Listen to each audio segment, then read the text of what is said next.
This channel does not promote any violence, harmful, or illegal activities. All content provided by this channel is meant for an educational and information purpose only. মইপিঠে royal Bengal টাইগারের royal হামলা, বড় কর্মীর ঘাড়ে বসল বাঘের কামড়, সহকর্মীদের লাঠির আঘাতে কোনো রকমে শিকার ছেড়ে পালায় ডোরাকাটা। গুরুতর জখম বড় কর্মী গণেশ শ্যামল।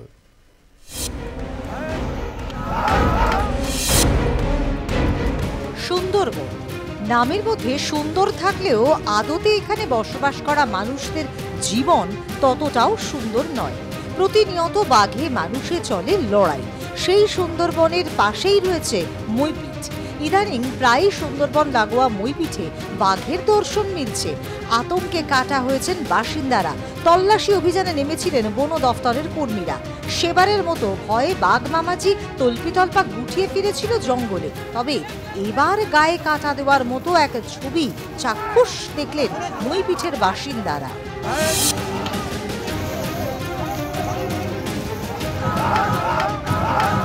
ছবিটা দেখলেন রয়্যাল বেঙ্গলের মুখে একজনের মাথা। ইনি হলেন বন দফতরের এক অস্থায়ী কর্মী, যার নাম গণেশ শ্যামল। কিভাবে এই পরিস্থিতি হলো জানা যায়। রবিবার রাতে মইপিঠের বৈকুণ্ঠপুর গ্রাম পঞ্চায়েত এলাকায় ছড়িয়েছিল বাঘের আতঙ্ক। সেখানে পৌঁছেছিলেন বন দফতরের রায়দিঘি রেঞ্জের নলগোড়া বিট অফিসের কর্মীরা। জানানো হয়েছিল মইপিঠ উপকূল থানাকে রাতের অন্ধকারে যাতে দক্ষিণ রায় গ্রামে ঢুকতে না পারে তা নিশ্চিত করা হয় বন দফতরের তরফে। নগেনাবাদ ৯ নম্বর মুলার জেটিঘাটের কাছে লাগিয়ে দেওয়া হয় নাইলনের জাল। সেই মতো বাঘকে বন্দি করার পরিকল্পনাও করা হয়। কি হয়েছিল? বসেছিল। তো আপনি কোথায় উঠেছিলেন? আমি তো গাছের উপর ছিলাম। তারপরে কি হলো বন দপ্তরের লোকের সঙ্গে? তারপর আমি নেমে এলাম। হ্যাঁ, বন দপ্তরের লোকের কি হয়েছে? হ্যাঁ, ইয়ে হয়েছে, এখন তার ইনজোর করেছে, কামড়েছে। কামড়েছে? হ্যাঁ। কি করছিল বন দপ্তরের লোক? হ্যাঁ, লাঠি দিয়ে পিটতে যাচ্ছিল। তাড়াতে যাচ্ছিল? হ্যাঁ। সেই সময় ওকে ছুটি গিয়ে কামড়েছে।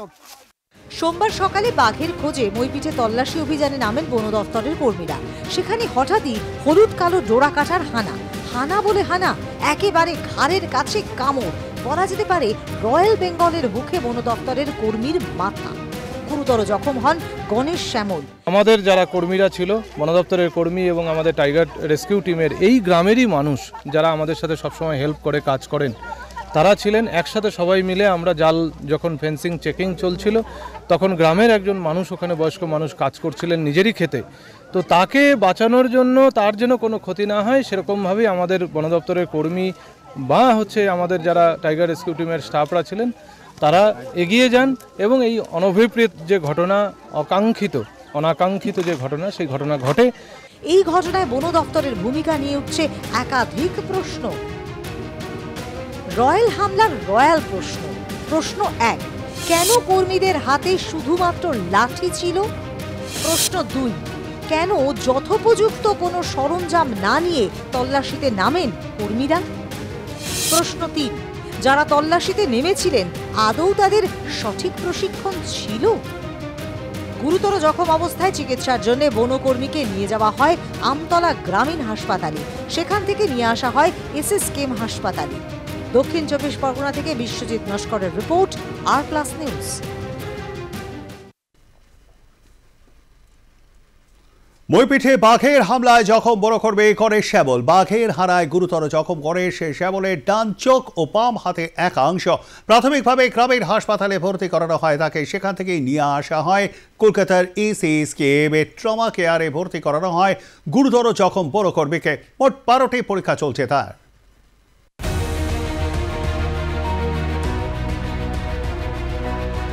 মইপিঠে বাঘ ধরতে গিয়ে গুরুতর জখম বন দপ্তরের কর্মী গণেশ শ্যামল। মইপিঠে কয়েকদিন ধরেই বাঘের অত্যাচার চলছিল। আজকে ঠিক সকালবেলায় সেই বাঘকে ধরার চেষ্টা করেন বন দপ্তরের কর্মীরা। আর ঠিক সেই সময় বাঘের আক্রমণের মুখে পড়েন গণেশ শ্যামল নামে এক মধ্যবয়স্ক ব্যক্তি। আর এই ঘটনায় গুরুতর জখম হয়েছে তার বাঁ হাত এবং ডান দিকের চোখ। রক্তাক্ত অবস্থায় তাকে প্রথমে নিয়ে যাওয়া হয় জেলা হাসপাতালে। তারপর সেখান থেকে বলা হয় বেটার ট্রিটমেন্টের জন্য এসএসকেএমে নিয়ে আসার জন্য। এসএসকেএমের এই ট্রমা কেয়ার ইউনিটেই আপাতত চিকিৎসা চলছে বাঘের হানায় আক্রান্ত গণেশ শ্যামলের। মইপিঠে এই দ্বীপ অঞ্চলে এই মরশুমে, শীতের মরশুমে অন্তত প্রায় 25 বার বাঘ ঢুকেছে এবং বাঘ ঢুকে সেখানে রাহুল হালদার বলে একজন ছাত্রকে আঁচড় দিয়েছে বাড়ির উঠানে। এবং গত যদি আপনি এই 2025-এ দেখেন, প্রায় এ পর্যন্ত 6 জন বাঘে আক্রান্ত, প্রায় 3 থেকে 4 জন কিন্তু মৃত। এবং গত বছরে যদি আপনি হিসেব দেখেন, সেখানে প্রায় 19 জনের মতো বাঘে আক্রান্ত সংখ্যা। এই বাঘে আক্রান্ত প্রতিনিয়ত ঘটে চলেছে, মৃত্যু মিছিল বেড়ে চলেছে এবং এটা এই মইপিঠের বাঘ যে প্রতিনিয়ত ঢুকছে, এটা বন দপ্তরের ব্যর্থতা। এবং এই হুলো টিমকে তাদেরকে কোনো রকম সাজ সরঞ্জাম প্রশিক্ষণ ছাড়াই তাদেরকে কিন্তু দরকার ছিল, তাদেরকে বাঘের সামনে মৃত্যুমুখে ঠেলে দেওয়া হচ্ছে। অনেকে বলছেন যে তিনি স্থায়ী বন দপ্তরের কর্মী নয়, টাইগার রেস্কিউ টিমের সদস্য, 1000 টাকা রোজে কাজ করেন। আর সেই মতো বন দপ্তরের নির্দেশে আজকে তাদের সেই টাইগার রেস্কিউ টিম পৌঁছে গিয়েছিল মইপিঠে। চেষ্টা করা হচ্ছিল ধান ক্ষেতের মধ্যে থাকা বাঘকে বাগে আনার। ঠিক সেই সময় অতর্কিতে আক্রমণ চালায় ওই বাঘটি।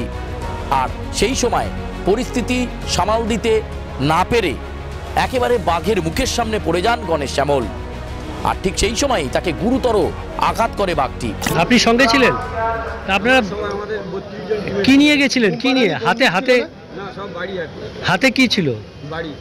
লাঠি। লাঠি ঘুম পাড়েনি বন্দুক কোথায় ছিল? ঘুম পাড়ি বন্দুক তেমন না, যত না ওকে ঘেরা হচ্ছে জাল দিয়ে, তাতে ঘুম পাড়ানো বন্দুক রাখে। তাহলে তো খুব রিস্ক নিয়ে আপনাদের। হ্যাঁ, আমরা খুব রিস্ক নিয়ে কাজ করি। এটা বলছি, কতজন ছিলেন আপনারা? আমরা 32 জন। কি এরকম লাঠি নিয়ে তাড়িয়েছেন? এর আগে বহুতবার বলা যায় মৃত্যুমুখ থেকে ফিরে আসে গণেশ। তবে চিকিৎসা পদ্ধতির মধ্যে সে রয়েছে এবং তার শারীরিক অবস্থার এখনও কোনো পরিবর্তন ঘটেনি। প্রচুর রক্তক্ষরণ হয়েছে।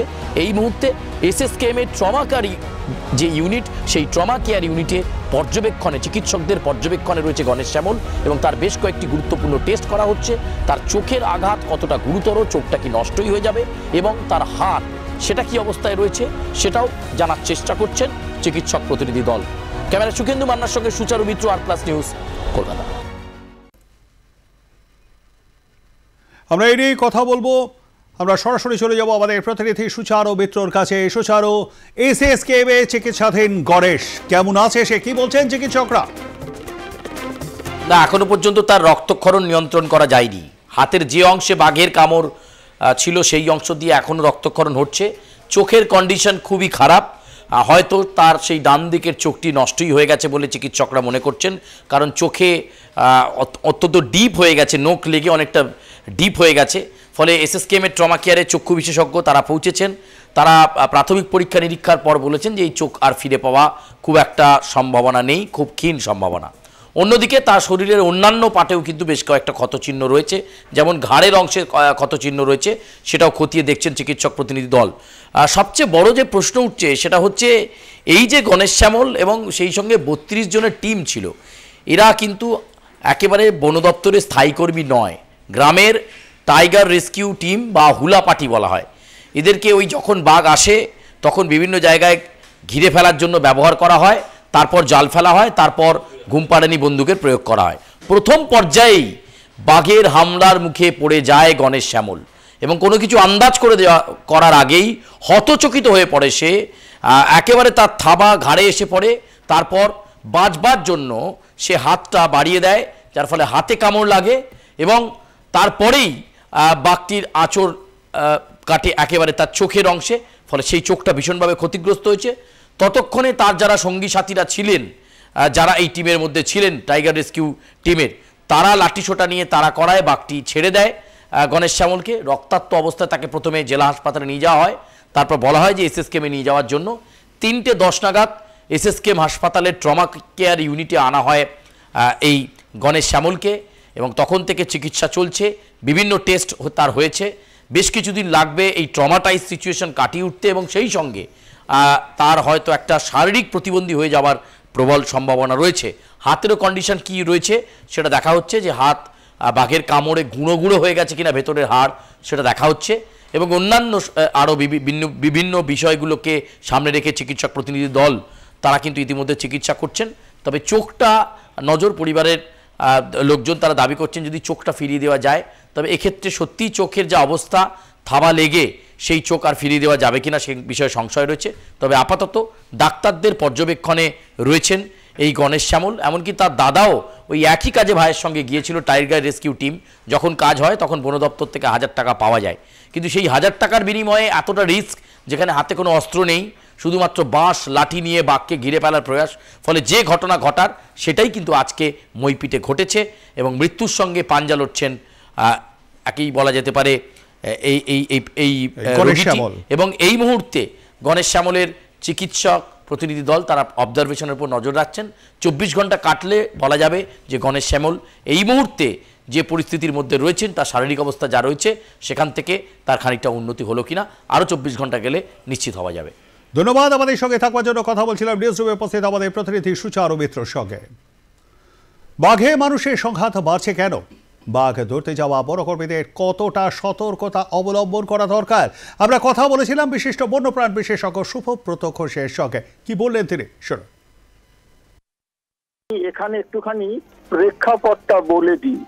সেটা হচ্ছে যে বাঘ মানুষের সংঘাত যেরকম কিছু কিছু জায়গায় মনে হয় বেড়েছে বা অনেক অহরহ হচ্ছে, বা যেরকম ঘটনা আমরা দেখছি হয়তো মনে হচ্ছে যে সব জায়গায় এই ঘটনার সংখ্যা বেড়ে চলেছে। তার আমি কয়েকটা পরত আপনাকে দিচ্ছি। আমি সেপ্টেম্বর মাসে গত বছর সুন্দরবনে ঝড়খালিতে ছিলাম এবং একদিকে নদী আর জাল দেওয়া জঙ্গল, আর একদিকে ঝড়খালির রেস্কিউ সেন্টার। তো একটি বাঘ তখন ওই নদী সাঁতরে এই ঝড়খালি রেস্কিউ সেন্টারের ওখানে চলে এসেছিল। তার রেস্কিউ সেন্টারে ঘুরতে ঘুরতে এই বনকর্মীদের সাথে সেই বাঘের পায়ের ছাপ দেখলাম ইত্যাদি। এবারে বক্তব্য হচ্ছে যে ঝড়খালিতে যে পরিমাণ আমি মানুষের বসবাস দেখলাম, মানুষের বসতি, দোকানপাট, মানে তাতে তো বাঘ মানুষের সংঘাত এরকম স্থানে অনিবার্য এবং অবধারিত। তো এখানে মানুষের ধরুন যত বসতি বাড়বে এবং যত মানুষ বাঘের কাছাকাছি আস্তানায় চলে যাবে সেখানে সংঘাত বাধাটা অনিবার্য। দ্বিতীয় কথাটা যেটা আপনি বললেন যে বনকর্মীরা তারা প্রস্তুত সঠিকভাবে ছিল না, এটা একটা খুবই গুরুত্বপূর্ণ কথা। কারণ দুটো জিনিস দেখতে হবে, যে আমরা যতই বলি যে বন্যপ্রাণী বাঁচাও, বন্যপ্রাণী ভালোবাসো, আমাদের এটা মনে রাখতে হবে কিন্তু মানুষের নিরাপত্তাও ততটাই জরুরি যতটা বন্যপ্রাণী বাঁচিয়ে রাখা। কারণ মানুষকে তো বেঁচে থাকতে হবে, মানুষও তো একটা প্রাণী। সেক্ষেত্রে যারা বনকর্মী তাদের সব রকম প্রোটোকল মেনে তাদের প্রস্তুত থাকতে হবে বলছি। যেরকম আপনি বললেন যে তাদের যদি ঘুম পাড়ানি বন্দুক বা যথেষ্ট নিরাপত্তা, বা ধরুন আমরা যেগুলোকে বলি যে সঠিকভাবে আত্মরক্ষা করার কৌশল না থাকে, তাহলে তো এই ধরনের দুর্ঘটনা যেটা হয়েছে, যেটা খুব দুর্ভাগ্যজনক, এই ধরনের দুর্ঘটনা হতে বাধ্য।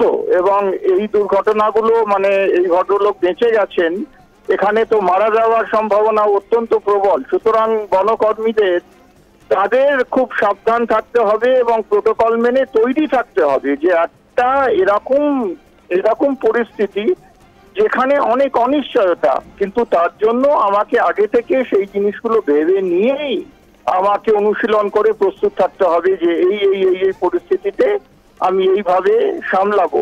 পুরোপুরি নিশ্চিত হওয়া যায় না, আমি সেটা মানছি, কিন্তু তার জন্য যে নির্দিষ্ট নিরাপত্তা পদক্ষেপ সেগুলো নিয়ে গভীরভাবে বনকর্মীদের ভাবা উচিত এবং বন দপ্তরের যারা অধিকর্তা আছেন তাদের এই বিষয় নিয়ে বিস্তীর্ণভাবে এবং বিস্তৃতভাবে চিন্তা ভাবনা এবং আলোচনা করার প্রয়োজন আছে বলেই আমি মনে করি।